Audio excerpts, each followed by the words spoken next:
Okay, panibagong cleaning na naman ito. At ito ay carrier inverter mga master.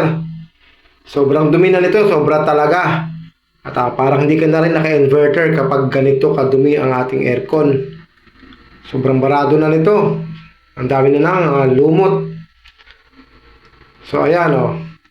Kalasin natin yan, i-deep cleaning natin ulit mga master.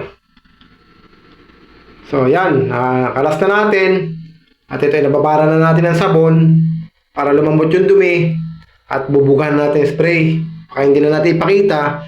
So ito yung mga parts niya, kinalas na natin. Ayan, nililinisan na yung ating blower, kinukuskus muna.